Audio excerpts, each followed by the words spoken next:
Pessoal, vamos lá, retomando aqui as nossas aulas. Vamos encerrar nessa aula de número 4, a nossa unidade 4, falando da ação civil ex delito. Já discutimos a ação penal, vamos encerrar, portanto, a unidade com a ação civil ex delito. Pois bem, quando nós falamos de ação civil ex delito, nós estamos falando da definição da responsabilidade civil conexa com a responsabilidade penal. Nós não estamos tratando de uma ação civil ou de uma ação civil, não. E nem estamos tratando de uma ação penal. Nós estamos tratando de uma ação que é civil, mas que guarda uma relação com uma ação penal. Por que guarda relação com uma ação penal? Porque essa ação civil, de regra, e é a parte que nos interessa aqui, ela é fruto de uma sentença penal condenatória, que, portanto, advém de uma ação penal. É importante a gente observar que a infração penal, nós vamos conseguir dividi-la aqui em dois pontos. Primeiro, pretensão punitiva. Realizado um tipo penal incriminador, nasce o poder-dever do Estado, claro, observado o devido processo legal, que nós já discutimos, já estudamos, mas nasce o poder-dever do Estado de sancionar, de impor àquela pessoa que praticou a infração penal uma sanção penal. Além dessa pretensão punitiva, nós temos a pretensão à reparação dos danos. Quais danos? Os danos que a infração penal causou. E é esse ponto que nós vamos discutir na nossa aula de hoje. Vamos começar falando aqui dos três sistemas que nós separamos para a gente ampliar a discussão. Os três sistemas em que é possível a gente discutir essa ação civil que advém aí de uma sentença penal condenatória. A primeira delas é a dependência solidária.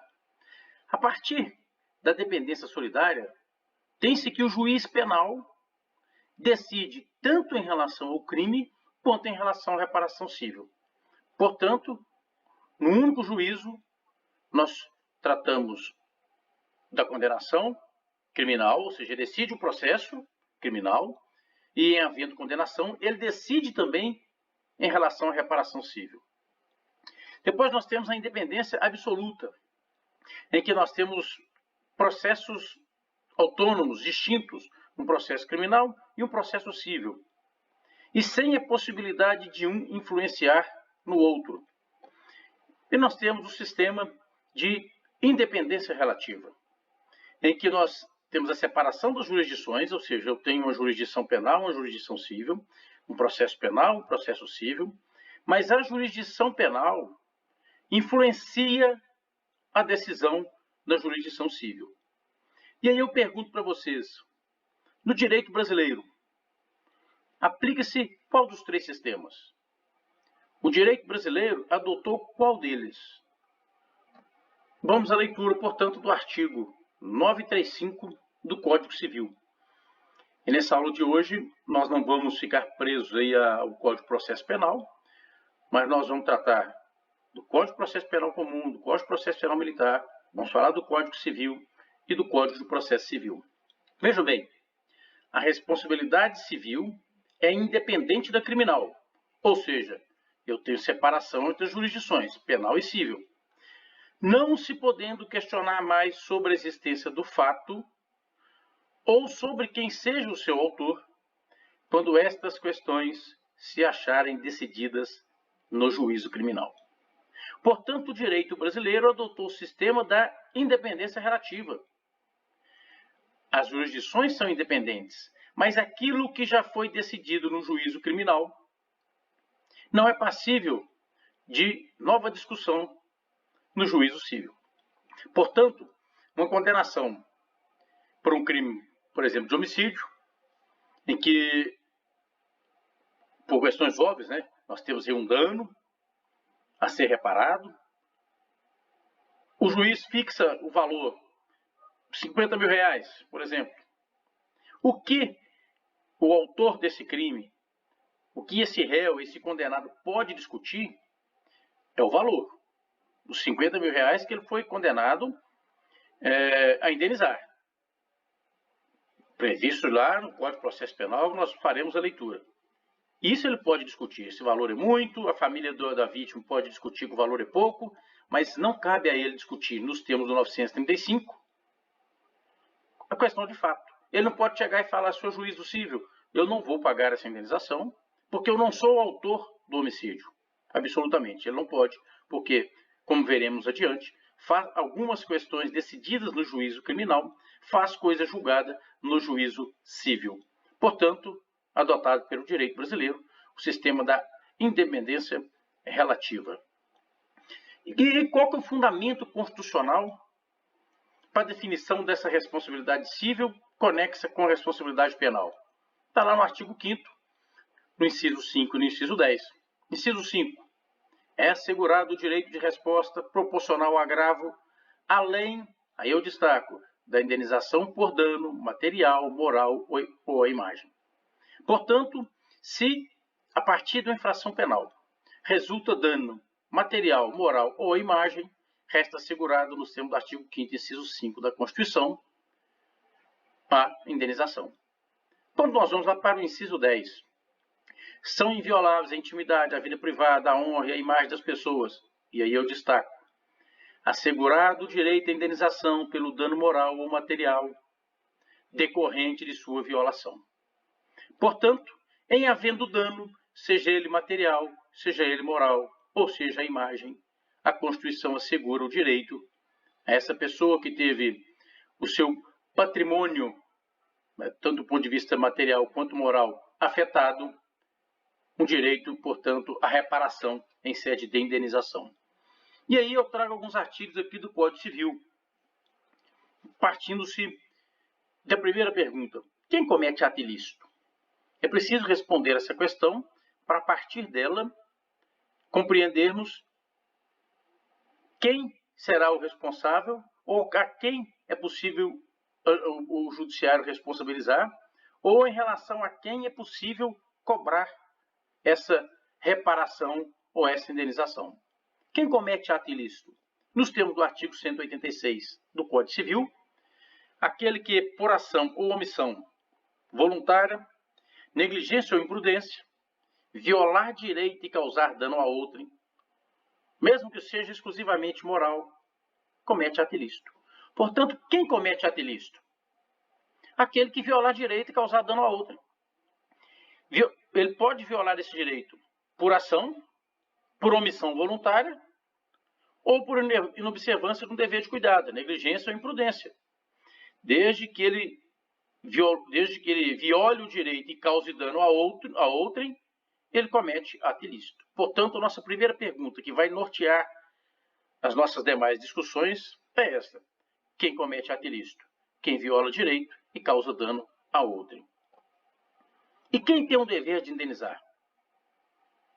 Artigo 927. Aquele que por ato ilícito, previsto no 186 e 187, nós fizemos a leitura do 186, vocês façam do 187, causar dano a outrem, fica obrigado a repará-lo. Portanto, quem viola direito e causa dano a outrem comete ato ilícito. Aquele que comete ato ilícito tem o dever de repará-lo. Mais ainda, 493, também do Código Civil, o direito de exigir essa reparação e obrigação de prestá-la transmite com herança. Olha que interessante. Portanto, se você, policial militar, no exercício aí da sua atividade, enfim, se desviar do caminho e cometer um crime, você tem o direito, você tem o dever de reparar. Nós vamos ver com fundamento no Código Penal isso. Mas mais do que isso, e se você for a vítima do crime? Você tem o direito de exigir a reparação desse dano. Vamos ver também como que isso é possível. Mas e se o autor desse dano vier a falecer? Transmite com herança, a obrigação transmite com herança. E se o ofendido, a vítima desse crime vier a falecer? Transmite também o direito de exigir a reparação com herança. claro que a obrigação de prestá-la nos limites da força da herança. Veja o artigo 942. Os bens do responsável pela ofensa ou violação do direito de outrem ficam sujeitos à reparação do dano causado. Quais bens? Todos os bens. Aí você me pergunta, é a questão do bem de família. Calma, vamos chegar lá. Os bens do responsável pela ofensa ou violação do direito de outrem ficam sujeitos à reparação do dano causado. E se a ofensa tiver mais de um autor, todos responderão solidariamente pela reparação. Imagine, portanto, uma guarnição praticando aí um fato que não encontra guarida no direito. Portanto, um fato criminoso que vem ensejar uma indenização. A guarnição todinha responde solidariamente. E aí vem a pergunta que você gostaria de fazer. Como fica o bem de família? Pois bem,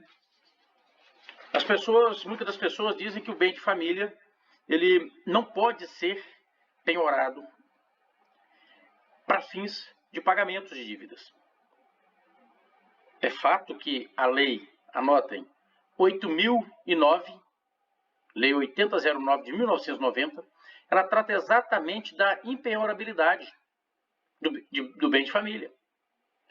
Ela descreve as situações em que o bem de família não pode ser invocado para pagamento da dívida. Mas vejam bem, artigo 3º, inciso 6, da Lei 8009 de 1990. A impenhorabilidade é oponível em qualquer processo.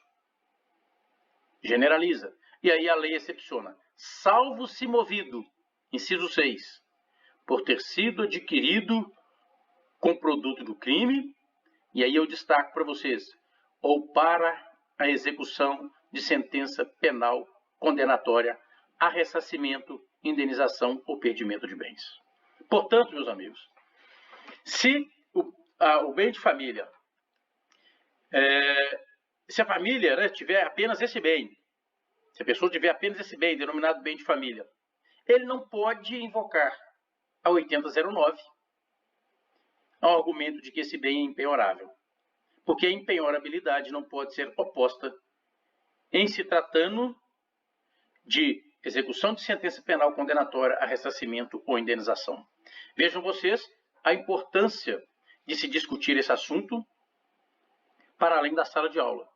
A importância de levar para a nossa tropa, para chamadas de turno, orientação do nosso efetivo, do nosso policial militar, em relação à ação civil ex delito. Quer seja para alertá-lo das consequências, em figurando esse policial como autor da infração penal, refletindo no cível, quer seja para que ele exerça esse direito,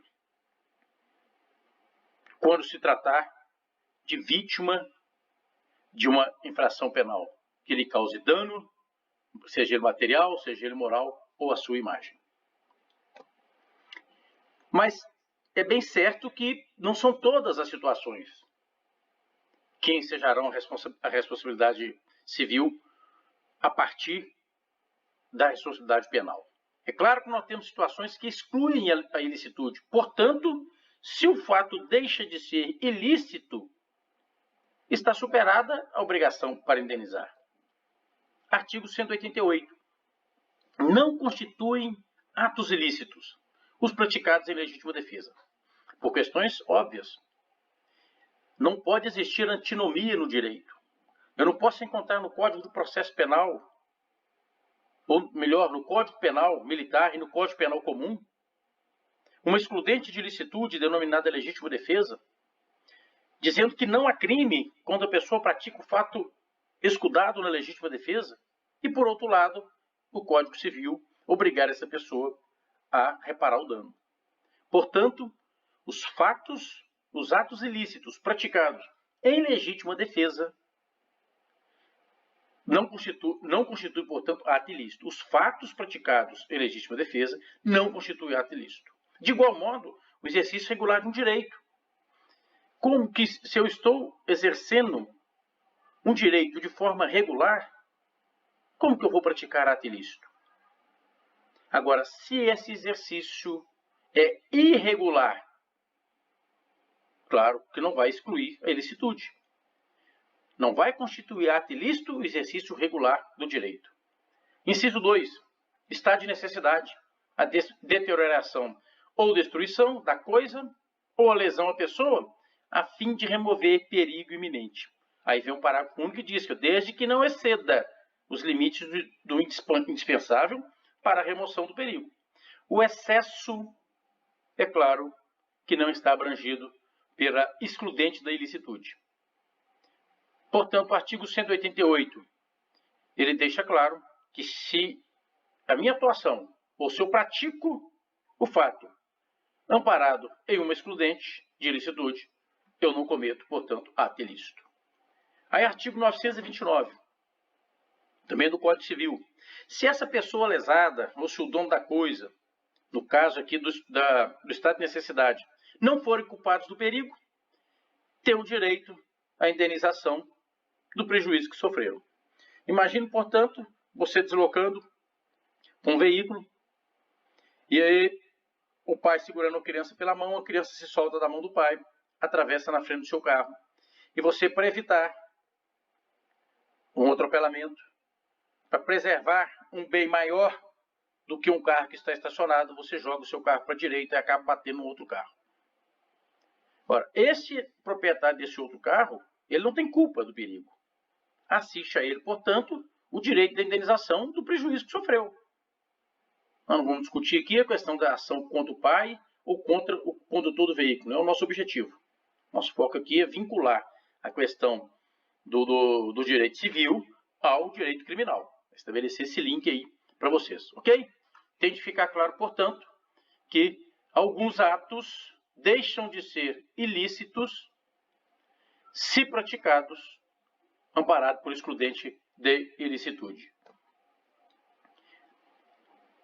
E aí, a partir dessa questão da definição do fato como ilícito, como que nós vamos estabelecer essa relação, essa conexão da responsabilidade civil com a penal? Ora, a indenização, nos termos do Código Penal e do Código Penal Militar, são efeitos da condenação.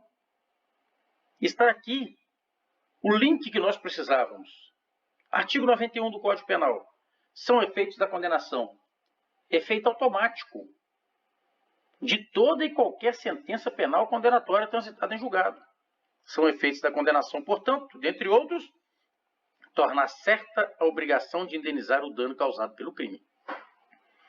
Então, se eu dou um soco no rosto de alguém, quebro-lhe o óculos, a lente do óculos fura o olho dessa pessoa, eu causei nessa pessoa um dano, eu tenho um dano material, o óculos, eu tenho um dano relacionado ao tratamento da saúde dessa pessoa, eu posso vir a ter um dano estético em relação a essa pessoa, um dano moral em relação a essa pessoa.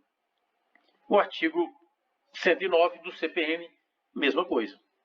São efeitos da condenação, tornar certa a obrigação de reparar o dano resultante do crime. Qual crime? Do crime militar. Não é apenas o crime comum, o crime militar também. Em resultando dano, nasce para o ofendido, nasce para a vítima ou seus herdeiros, conforme já vimos, o direito à reparação desse dano. Embora o Código de Processo Penal Militar não trate da ação civil ex delito. Mas o Código Penal Militar é claro ao dizer que um dos efeitos da condenação é a obrigação de reparar o dano causado. E agora nós vamos ver algumas situações para discutir em que consiste algumas indenizações. A primeira delas, em que consiste a indenização no caso de homicídio? Consiste sem excluir outras reparações. 1. Pagamento das despesas com tratamento da vítima, seu funeral e o luto da família. Meus amigos, o tratamento da vítima você consegue mensurar. O funeral você consegue mensurar. Como que você vai mensurar o luto da família? Portanto, nós vamos entregar nas mãos do juiz. O juiz vai mensurar esse luto da família. E não existe uma tabela para que ele possa mensurar o luto da família. O caso concreto é que vai permitir ao juiz decidir tendo-se em vista o que foi pleiteado, claro, em juízo. Tendo-se em vista o que, se não foi pleiteado no juízo civil outro valor, o valor fixado na sentença penal condenatória, que nós vamos ver já já. Além disso, consiste também na prestação de alimentos às pessoas a quem o morto os devia, levando-se em conta a duração provável da vida da vítima. Expectativa de vida definida pelo IBGE. É a referência que nós temos. Salvo se a pessoa tinha um problema sério de saúde, enfim. Mas, dentro de uma situação normal, expectativa de vida definida pelo IBGE. Portanto, um crime de homicídio. Nos termos do 91 e do 109, um dos efeitos da condenação é tornar certa a obrigação de reparar o dano. E o dano em relação ao crime de homicídio consiste em tratamento, a pessoa pode ficar hospitalizada, depois vir a falecer. Funeral, luto da família. Além disso, prestação de alimentos a quem a pessoa que faleceu devia, levando-se em consideração a provável expectativa de vida dessa pessoa. E no caso da lesão corporal? Na lesão corporal, o artigo 949 diz que, além da lesão corporal, outra ofensa à saúde, o ofensor indenizará o ofendido das despesas do tratamento. Você consegue mensurar a despesa do tratamento? Dos lucros cessantes. Precisa apresentar os cálculos. Até quando? Até o momento que essa pessoa estiver pronta para retornar à atividade. Além de outros prejuízos. Portanto, eu posso ter aqui um prejuízo de ordem moral. Então, imagina que em uma abordagem, você excede no seu poder-dever de abordar o suspeito, e aí você quebra o tornozelo de um taxista. No mês de novembro, dezembro, que é um mês que a praça roda bem para os taxistas. Uma lesão, uma fratura no tornozelo, 6 meses para recuperar. Além das despesas do tratamento, portanto, esse taxista vai apresentar os cálculos de quanto que ele deixou de ganhar nesse período de convalescença e, portanto, vai integrar aí o valor a ser reparado. No artigo 950. Se dessa ofensa resultar defeito pelo qual o ofendido não possa exercer o seu ofício ou profissão, ou se diminuir a capacidade, além das despesas com tratamento e o lucro cessante que nós já discutimos, é preciso também pagar pensão correspondente à importância do trabalho para que se inabilitou ou da depreciação que ele sofreu. Olha, a situação é séria, as pessoas às vezes não levam isso aqui a sério, não discutem, não estudam, mas isso aqui é muito importante para a atividade policial. Repito, quer seja para alertar dos riscos, quer seja para exercer o direito quando alguém contra esse policial atentar.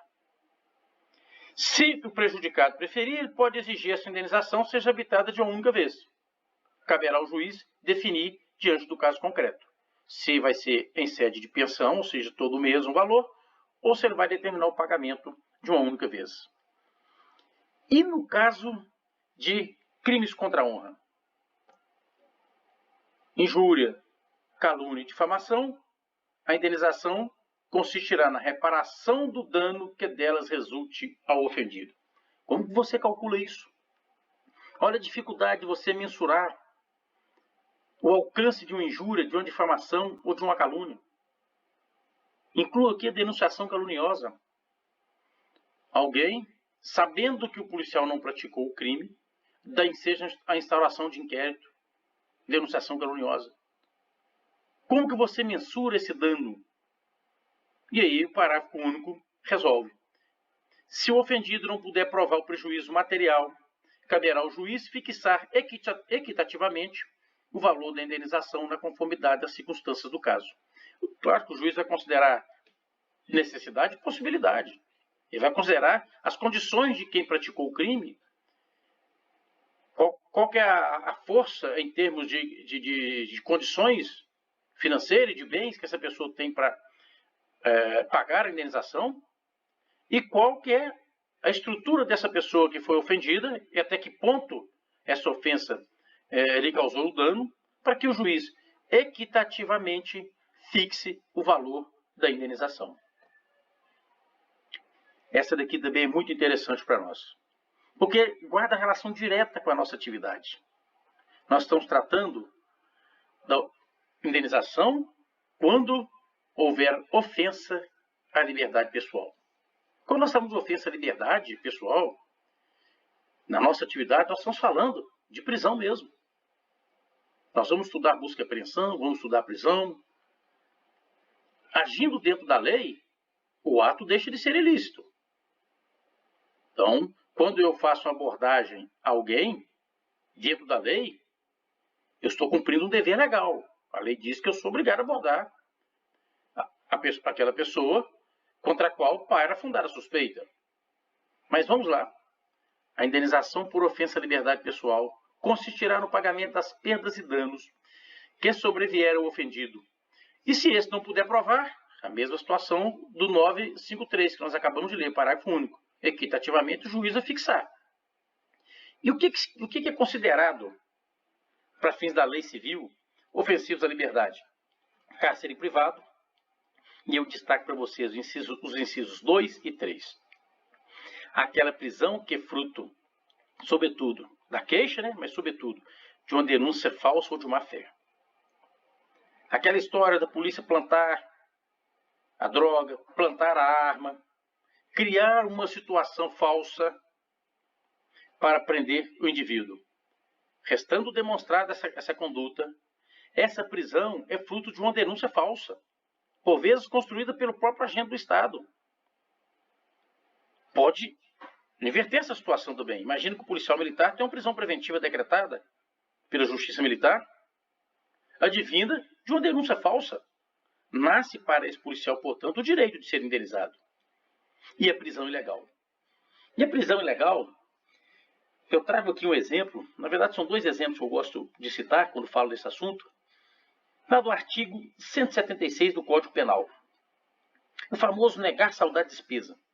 Inúmeras vezes a Polícia Militar é acionada para comparecer a estabelecimentos comerciais em que a pessoa se alimentou e se recusa a pagar a conta. Quando nós pegamos o artigo 176, ele diz o seguinte: tomar refeição em restaurante, alojar-se em hotel ou utilizar-se de meio de transporte, aí eu destaco para vocês, sem dispor de recursos para efetuar o pagamento. Portanto, se a pessoa tem um recurso, então imagina que você chega a uma churrascaria para atender uma ocorrência, a guarnição chega e depois te aciona, você como oficial, para orientá-la, e aí, segundo o gerente da churrascaria, determinada pessoa se alimentou e se recusa a pagar. A guarnição chega e a pessoa diz: olha, eu tenho dinheiro, tenho cartão de crédito, tenho cheque e eu não vou pagar. E a guarnição: poxa, mas aí a situação complica ainda mais. Você tem condições e não quer pagar. Não, eu não vou pagar. Então você está preso pela prática do crime do artigo 176. Olha, essa prisão é ilegal. O que nós temos ali é um desacordo civil. É preciso fazer um boletim de ocorrência? Sim. Mas um boletim de ocorrência para subsidiar uma ação civil da parte do restaurante em relação à pessoa que não quer pagar. E lá eles vão discutir os motivos. O que eu não posso é prender a pessoa com fundamento no 176 se ele tem condições de pagar. Da mesma forma, depois vocês leiam lá o artigo 1234 do Código Civil. A pessoa que acha algo que foi perdido tem o direito a receber um valor para entregar esse bem. E se ele teve custo com a manutenção, cuidado desse bem, ele tem o direito de receber também. E aí a pessoa pede um telefone, depois liga, a pessoa, quem achou, pede um determinado valor. Achou um iPhone e a pessoa fala: olha, você me dá R$50 para eu te devolver. E a pessoa procura a polícia e a polícia fala: opa, extorsão. Monta uma campanha e prende esse indivíduo. Essa prisão é ilegal, porque esse indivíduo está exercendo um direito, ele não está cometendo um crime. Lembre-se que a prisão ilegal, ela dá ensejo, não só a questão penal, mas também a discussão civil em sede de indenização que é fruto do delito. Depois vocês leem esses artigos aí para ampliar a discussão entre vocês mesmos. Ainda sentença penal como título executivo. Bom, nós temos um fato, uma denúncia, processo, instrução criminal, processo, condenação, transitou em julgado. Nasce ação civil ex delito. A sentença penal, ela é um título executivo. Artigo 63 do CPP. Transitada em julgado, a sentença condenatória, poderão promover-lhe a execução no juízo civil, para efeito da reparação do dano, o ofendido, ou quem possa representá-lo, ou em algumas situações seus herdeiros, como nós já vimos. Portanto, a sentença penal condenatória transitada em julgado é título executivo. Pode ser executada no juízo civil. Quando nós vamos lá para o 387 do CPP, o juiz, ao proferir a sentença condenatória, dentre as questões que o juiz precisa discutir no bojo da sua sentença condenatória, segundo o 387, nós estamos tratando aqui do juiz criminal, ele tem que fixar um valor mínimo para a reparação dos danos causados pela infração penal, considerando os prejuízos sofridos pelo ofendido. Ora, se no juízo civil já não é tão simples discutir valores, imagina você no juízo criminal, que não lida com essa questão na sua rotina. Não é fácil o juiz fixar esse valor mínimo. É preciso, claro, que isso tenha critérios. 5 mil, 10 mil, 20 mil, R$1.000. Não existe uma tabela.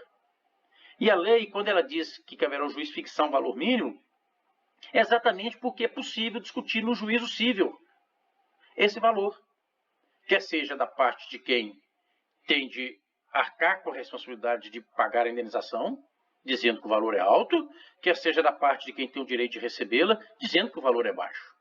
Mas, retomando o que nós já falamos, não é possível discutir se a infração penal ocorreu ou não. Porque uma vez transitada em julgado, título executivo. Ok? Nós não temos no nosso Código de Processo Penal Militar o artigo 63. Mas o 109.1 do CP diz que a obrigação de reparar o dano também existe para o crime militar. E nós temos algumas decisões já da Justiça Militar, buscando socorro no CPP, por força do artigo 3º-A do CPPM, aplicando o 387, inciso 4. Nós vamos ver uma decisão dessa ao final dessa aula. A sentença penal condenatória, com valor fixado, é título executivo. Onde que nós encontramos isso? Não é no Código de Processo Penal, não é no Código Civil. No Código de Processo Civil, artigo 515. São títulos executivos judiciais, cujo cumprimento dá-se-á de acordo com os artigos previstos neste título. 6. A sentença penal condenatória transitada em julgado. Portanto, o juiz fixa um valor mínimo. Se ninguém discutir esse valor, transitou em julgado essa sentença, ela se torna título executivo judicial. E aí eu pergunto para vocês, a execução da sentença penal condenatória é competência de quem? Eu tenho uma sentença penal condenatória, mas para fins de fixação, para fins de reparação. Ela é título executivo. Onde que eu vou executar esse título executivo? Artigo 516. O cumprimento da sentença efetuar-se-á perante, inciso 3, o juízo civil competente, quando se tratar de sentença penal condenatória. E aí, eu pergunto a vocês, e se for na Justiça Militar? A nossa dúvida. Eu tenho, portanto, um crime militar, tenho um militar condenado, transitou em julgado, é título executivo, está lá no CPC. O artigo 109.1 diz que aquele que comete uma infração penal como efeito automático é obrigado a reparar-lhe o dano. A Justiça Militar tem competência civil? Tem. A Justiça Militar tem competência civil. Quando nós vamos lá no artigo 125, parágrafo 5º da Constituição, o Constituinte com a emenda constitucional 45, separou. Justiça militar, você vai ter uma competência criminal, que nós já discutimos, a competência do juiz singular, dos conselhos, enfim, para julgar os militares nos crimes militares definidos em lei. Mas ela tem uma competência civil, que ela julga as ações contra atos disciplinares. Essa competência é civil, mas é só contra atos disciplinares. Portanto, o juízo competente para se discutir a indenização, que é fruto de uma sentença penal, é o juízo civil. Não é, portanto, a justiça militar. Mesmo que eu tenha militar contra militar. Então, um militar discute com outro militar, dá-lhe um soco no rosto, quebra-lhe o óculos, que perfura-lhe o olho. Abstraindo a questão criminal, mas considerando essa questão, porque nós estamos discutindo a sentença penal condenatória. Então, processado, julgado, condenado pelo conselho, já que é militar contra militar, não tem envolvimento civil, condenado, transitou em julgado, onde que vai executar esse título executivo judicial, ou onde ele vai discutir se o juiz não fixar o valor, porque aqui nós estamos discutindo sentença penal com valor fixado. Nós vamos discutir a sentença penal que não tem valor fixado. É preciso liquidar. É no juízo civil. Ok? Não se esqueça disso. Isso é importante. E a sentença penal sem valor fixado? Segundo o CPC, no artigo 509, é preciso, se a sentença condenar o pagamento, mas ela for ilíquida, é preciso proceder à liquidação. Quer seja requerimento do credor ou do devedor. Mas é preciso proceder a essa liquidação. A sentença ilíquida é aquela que não tem o valor fixado. Artigo 63 do CPP. Transitada em julgado a sentença condenatória, a execução poderá ser efetuada pelo valor fixado, nos termos do inciso 4 do artigo 387. E aí vem, eu destaco aqui para vocês, sem prejuízo da liquidação para apurar o dano efetivamente sofrido. Portanto, se o juiz, nos termos do 387, inciso 4, ele fixa o valor mínimo, isso significa que continua latente para o ofendido ou seus herdeiros discutir esse valor, porque esse valor é mínimo nos termos do 387. Também em se tratando de crime militar. Mesmo que o juiz fixe, portanto, é possível discutir esse valor, tanto da parte de quem tem o direito de recebê-lo, quanto quem tem que pagar. Mas discutir onde? No juízo civil. E alguns doutrinadores discutem aqui se é preciso o Ministério Público, ou no caso da ação privada, de iniciativa privada, né?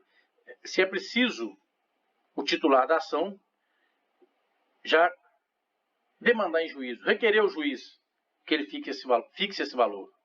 Outra parte, majoritária, em relação à qual eu me afino, entende o contrário. Da mesma forma que são efeitos automáticos da condenação lá, dentre eles, tornar certa a obrigação de reparar o dano, aqui, e não precisa pedir, porque é automático, aqui é a mesma coisa. Ao condenar, o juiz fixa esse valor mínimo. É possível que essas ações corram de forma simultânea? Sim. 64. Sem prejuízo do que está no artigo 63, ou seja, trânsito em julgado, eu vou executar e posso discutir esse valor. Sem prejuízo disso, sem que eu precise aguardar o trânsito em julgado, a ação para o ressarcimento do dano poderá ser proposta no cível, contra o autor do crime e, se for o caso, contra o responsável civil. Independente, por vezes, do trânsito em julgado. E nós vamos ver como que isso funciona. Agora saímos de novo do CPP e vamos para o Código de Processo Civil. Artigo 315, parágrafo 2º. Uma vez proposta essa ação penal, não estou falando de trânsito em julgado. Aqui transitou em julgado. Se o valor é fixado, título executivo. Se não é fixado, vou precisar liquidar. Agora, aqui, nós não estamos tratando de sentença transitada em julgado. Uma vez proposta a ação penal, o processo ficará suspenso pelo prazo máximo de 1 ano, ao final do qual aplicar-se-á o disposto na parte final do parágrafo 1º. Então, ação penal de homicídio, eu posso entrar simultaneamente com a ação civil de reparação de dano. Não é a ex-delito, porque eu ainda não tenho uma sentença. Mas eu entro com essa ação de reparação de dano. O que o juiz do civil faz? Suspende por 1 ano. E se a ação penal não for proposta no prazo de 3 meses? Contada a intimação do ato da suspensão, entrei com a ação civil, o que eu estou discutindo guarda relação com a responsabilidade criminal. Suspendo. 3 meses. Não foi proposta ação civil. Esse efeito de suspensão cessa no juízo civil. O efeito da suspensão. E esse juízo civil tem de examinar e decidir essa questão incidental, de forma prévia. Ele precisa aferir, de fato, o crime aconteceu, porque se não aconteceu o crime, não cabe indenização. E aí nós temos algumas implicações. 2 delas aqui de forma muito taxativas e bem interessantes para nós. O artigo 64, que nós já fizemos a leitura do caput, no parágrafo único diz o seguinte: intentada ação penal, o juiz da ação civil poderá suspender o curso desta até o julgamento definitivo daquela. Observem que o juízo criminal, ele faz coisa julgada no juízo civil. Por isso que o 64 diz que o juiz da ação civil poderá suspender. É importante, de fato, que suspenda, salvo se os elementos forem suficientes para ele decidir. Mas crime que dependa, situação que dependa da apuração no criminal, o juiz suspende até o trânsito em julgado. Não confunda o 64 com 315, parágrafo 2º. 315, caput. Se o conhecimento do mérito depender de verificação da existência de fato delituoso, ou seja, infração penal, o juiz pode determinar a suspensão do processo até que se pronuncie a justiça criminal. Observe a primazia da justiça criminal em relação ao juízo civil. E é exatamente disso que nós vamos falar. Da primazia da justiça criminal em relação ao juízo civil. Artigo 65 do CPP. Faz coisa julgada no civil a sentença penal, mas não é qualquer sentença penal. Aqui reconhecer ter sido o ato praticado amparado por excludente de ilicitude. Então, se a pessoa foi absolvida, não quer dizer, se o réu foi absolvido, não quer dizer que o ofendido ou a vítima não tem o direito de ver aquele dano reparado. Absolutamente, não é isso que o artigo 65 está dizendo. Ele está dizendo o seguinte, que se o réu for absolvido com fundamento em um excludente de ilicitude, não cabe discussão no juízo civil. Faz coisa julgada no civil a sentença penal que reconhecer que o réu praticou o fato amparado por excludente de ilicitude. E aí eu trago aqui o CPPM e o CPP. Olha que interessante. Para nós, vocês, daqui uns dias oficiais, atuantes nos conselhos. 439.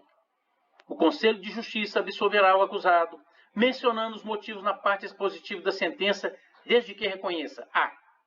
Está provada a inexistência do fato. Faz coisa julgada no civil? Faz coisa julgada no civil. Se o fato não existiu, como que eu vou discutir no civil se a justiça criminal já disse que o fato não existiu? Não confunda essa primeira parte da letra A com a letra B. E eu destaquei aqui, são 2 partes da letra A. Uma coisa é estar provada a inexistência do fato. Outra coisa é não haver prova da sua existência. Se eu não tenho prova da existência, pode-se discutir no juízo civil. Mas se provou que o fato não existiu, não cabe mais discussão. Não constituiu o fato infração penal. Faz coisa julgada no civil? Não faz.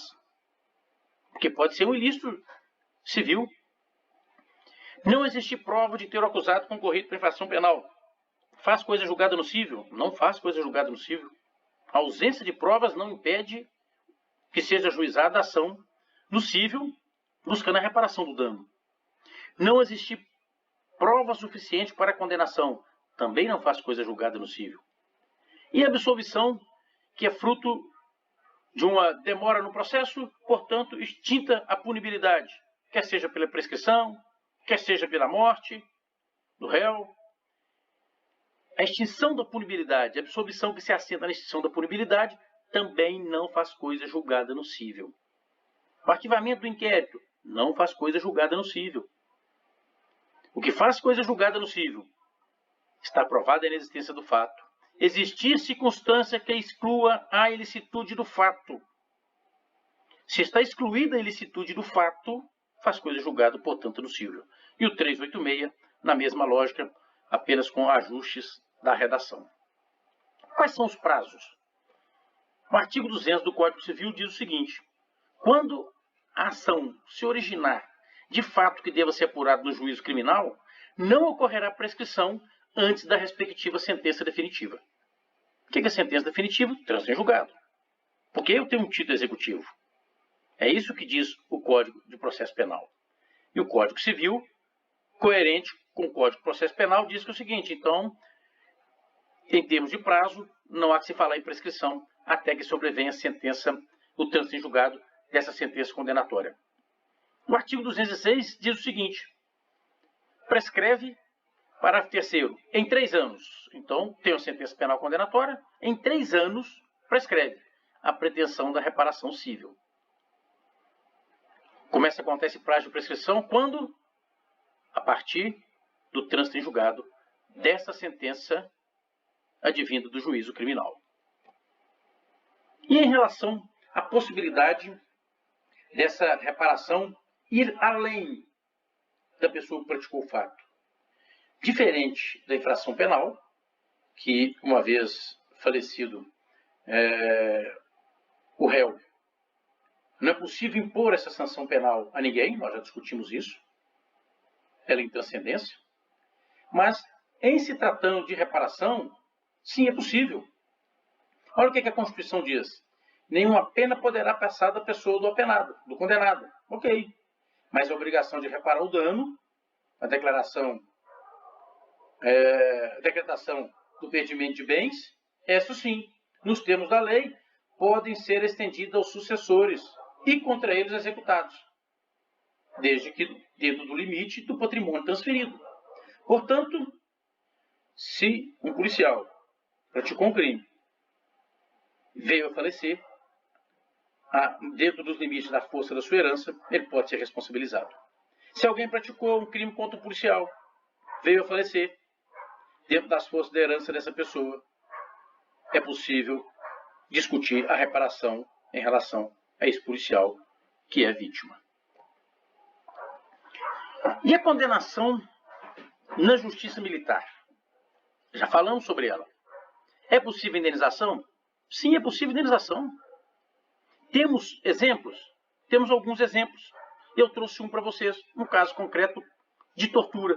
Depois eu disponibilizo o número lá no fórum, nas nossas discussões, no fórum, na aula, para que vocês possam acessar e conhecer o caso como um todo. E aí, apenas um recorte da decisão. Por fim, decisão de primeiro grau, tá? Por fim, em razão das alterações ocorridas em matéria criminal, aí está discutindo a competência, porque o crime, portanto, é de tortura, o juiz, o réu, com fundamento no estabelecido no 387 do Código de Processo Penal, inciso 4, deve ser condenado a indenizar a vítima como forma de minorar o seu sofrimento na quantia de 5 mil. Esse 5 mil é o quê? É o valor mínimo, que é o que nós temos no 387, inciso 4, que deverá ser pago ao réu após o trânsito em julgado da ação penal condenatória, sendo que essa quantia de 5 mil reais será destinada à vítima do ilícito penal, em razão do sofrimento físico e mental, por ele suportado, conforme ficou devidamente demonstrado nos autos. Então nós temos, sim, crime militar. Tortura é crime militar? Sim, é crime militar, não se discute isso. O valor ora fixado leva em consideração os critérios estabelecidos pelo legislador, a condição econômica do réu e também aos precedentes do Tribunal de Justiça de Minas Gerais a respeito da matéria, uma vez que a vítima, conforme mencionado anteriormente, sofreu abalo psicológico e emocional, em razão da conduta perpetrada pelo réu quando da prática do crime de tortura previsto em lei federal. Temos aqui, portanto, um exemplo claro de como funciona a questão da indenização na justiça militar. E aí, meus amigos, nós encerramos a nossa unidade 4, encerramos a nossa discussão sobre a ação civil ex-delito. Na nossa próxima aula, nós vamos discutir assuntos extremamente importantes relacionados com audiência de custódia, medidas cautelares diversas da prisão e liberdade provisória. Participe dos fóruns, tire suas dúvidas, continuamos à disposição.